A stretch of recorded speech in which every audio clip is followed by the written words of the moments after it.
Hey, what's up guys, welcome back to another monster video. So in today's video I'm going to be reviewing the monster Sorcerice. I hope I pronounced the name correctly because this monster has been requested by you guys very highly. So you know what, I was like, I'm gonna go ahead and do a review even before the Stormbringer, the Ancestral. I will do a review on that very soon, so make sure you guys are subscribed to see that. But today I'm gonna go ahead and do a level 100 review. I hope you guys are excited. If you are, make sure you drop a like, subscribe. Anyways, it's going to get started.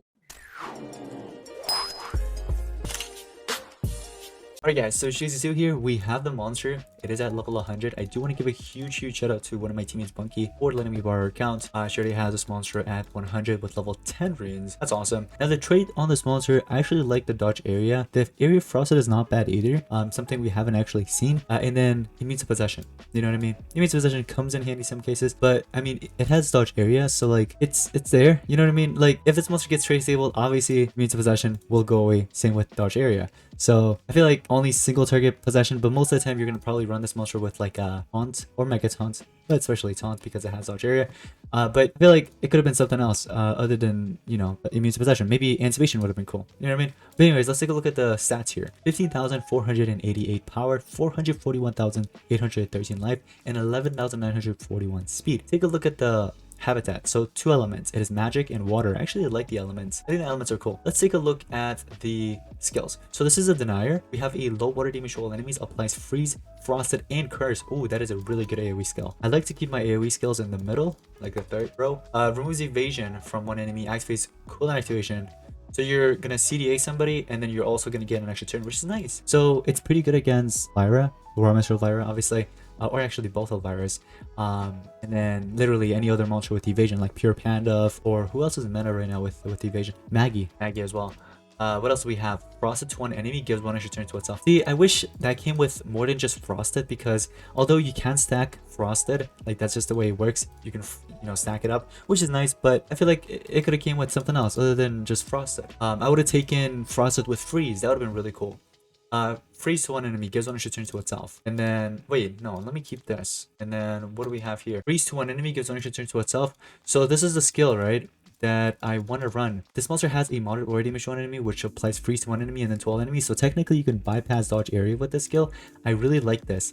I think you should keep this. What I would do if I were you, I would actually swap the freeze with the frosted. As much as I like the new effect frosted, I think that freeze is just better. I want to keep this monster as a Denier and Denier only. Eternal Torment, low magic damage to all enemies, removes evasion from all enemies, and CDAs everybody. Now, oh my gosh, this monster is actually stacked with some good skills. It's actually a bit hard now. Now, here's the thing. This, freeze, frosted, and curse to all enemies, this is nice, right? This one bypasses dodge area. I would suggest swapping this. Reason for that, although this does bypass dodge area, but it's only freeze. Look at this other one. It comes with frosted and curse. That stacking up together, it's actually pretty nice. Most of the time, you'll probably go with monsters that trade tables opens up the path for you. Especially with a monster like this, since it doesn't have a PER, you want to actually pair it up with monsters that could actually open up path for you, right? So it'd be like, for example, Shadowina, Canon 11, or Nerida, or whatever it is. So I would say swap it out with this, like I said. So I'm going to keep the AoE CDA here, and it also comes with removes evasion, which is really nice. You do have a CDA to one enemy, which is spammable as long as you have the stamina, and then freeze to one enemy, which is also spammable. So this monster is actually a pretty good Denier in my opinion. The stamina cost, it's a bit, I wouldn't call it high, but it's in the middle basically. The cooldowns on the other hand is actually a bit high, medium to high, let's just call it. When it comes down to runes, you want to make this monster take in the turn right after your trade sabler. So we do need some speed runes is what I'm trying to say. So here's what I'm going to do. Before we give in speed runes, let's take a look at the ultimate. Death is coming. It removes positive side effects from all enemies, disables traits on all enemies, applies mega freeze and frosted. I really like this ultimate. I think that ultimate's actually pretty nice. Now here's the thing. It has double staff. Ooh. What I would suggest is give in Merc staff. That way you deal damage, water damage, nightmares, and also you gain stamina. And then if you want to go with like a drain stamina for your second one, like something that'll drain stamina from the enemy, Secret Staff would be nice if you want to run that. You could also do Sieg Old Guard Staff. I think I'm going to do this one, and we're going to keep it the way it is. Obviously, like I said, when it comes down to runes, you want to make this monster just taking the turn right after whoever's opening up path for you. You've just been attacked in the multiplayer mode. Oh, I have notifications on for the game. I forgot I had to re-download Monster Origins on this emulator. Every time there's a new update, I have to do that, which kind of sucks. But I gotta deal with it. I gotta deal with it. Alright. You know what? Let me keep this. Man, Bucky has so many runes. It's just, I'm so jealous. So you can go two ways with this monster. Either go with Shadow Yana or Canon 11, you know what I mean? Or you can do, for example, Canon 11 with Nerida or another trade disabler. Maggie would be nice too, if you guys have Maggie. The reason why I went with the free-to-play monsters is because many of you guys actually have access to both these monsters since they're free-to-play, rather than me going with Nerida. Although Nerida is actually technically free-to-play too, because she was available in multiple events. But I feel like more players have their hands on Shadow than Nerida. But anyways, I did give this monster one life rune, and it is a SX life, so that this monster can actually survive some hits, because it is at 100 and it will be competing against 150s. So let's see how this goes. K9 will take in a first turn. PR traceable is very important, and then obviously Shadow also on the side. Wait, is this one of my teammates? Is this who I think it is? All right, so PR and traceable, right? We can go ahead and start off with that. Let's do Great Disable. Double the extra turn. Let me see what you have. So you have buy one by mask, clearance, amulets, and do you have anything that will drain my stamina? Do not. Okay, so in that case, start attacking. We'll do remove father status effects. Great Disable you. Let's open up the path fully before we actually turn transfer. Let's do remove father status effects. So you have Celestial, you have Bulwark as well. I do want to get rid of that fully. And now we can go ahead and turn transfer over. So the monster gets a turn in. You have Freeze, Frosted, and Curse. This is one of my favorite skills, I feel like, because look at that. That is just beautiful.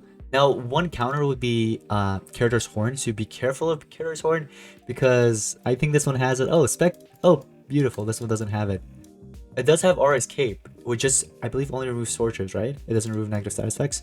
After being used a skill, applies evasion, whatever. When the turn starts, or when the turn ends, applies Sorcerer immunity. But it will take in the few first turn damage, so that's nice. Now we can't just go ahead and, you know, turn transfer straight away right now. Shall we do that? Let me mess around a little bit. We'll go ahead and turn transfer again. My monster can CDA them as well, which is quite nice. And then you do have this single target CDA that gives you an extra turn as well. So if you want to go ahead and do that, but I feel like you should just do this AoE instead. You know what I mean? Unless you actually use a extra turn cooldown skill, just so that you can actually kind of like skip a turn for your other skill, the AoE Frosted that comes with Freeze and also Curse. You know what I mean?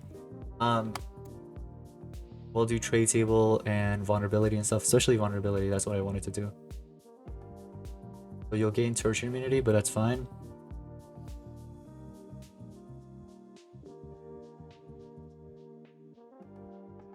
And turn transfer. So this is what I meant right here. See, we wouldn't have access to this right now. It does have 2-turn cooldown. That's why I went ahead and used the single target CDA, so that we can use that, just so that it kind of like gives me an extra turn, and then with that turn I could do the AoE CDA. It kind of seemed pointless, but it wasn't, if that makes sense, because now I have access to my free skill again, so I can go ahead and deny again, if that makes sense. Or else right now, if I didn't, like a few turns ago, if I didn't do the single target CDA, I wouldn't have access to that Bane of the Ice skill. Goes that. Goes this. And this is what I meant right here. Look, you can use it again. And what's nice is that you can actually stack up Frosted. So let me see. It says 3 turns here, 4 turns here. I'll go ahead and do it again. Oh, the monster died. That's not good. It's probably gonna NER. Okay, it did. I was afraid of that. I'll do this. Traceable you. Remove pause or status effects on you.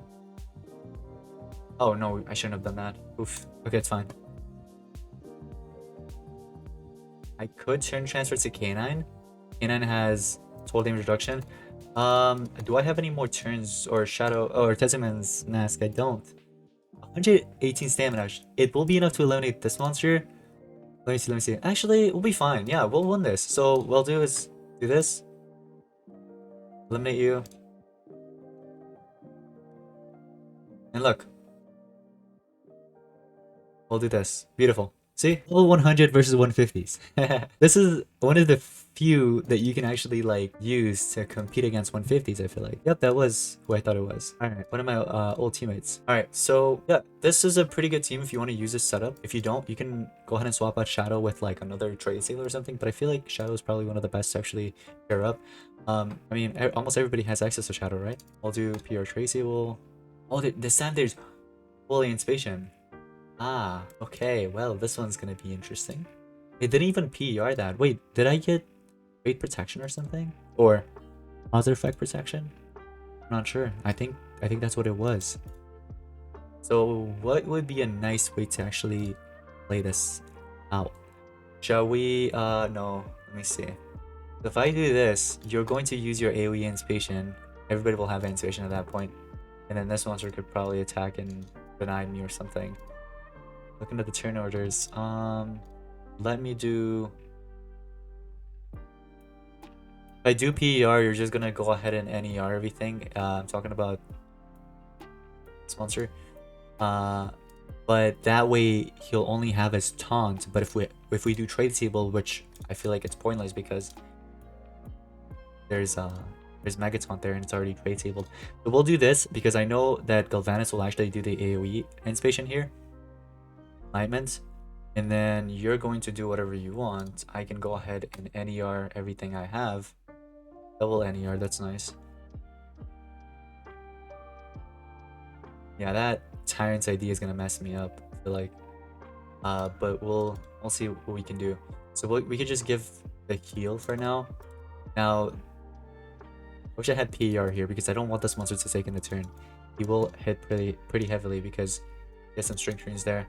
Now, the thing is, I can't really do much to this monster. I can CDA him. I'll do the AoE CDA. That way we don't trigger the anticipation with a single target one.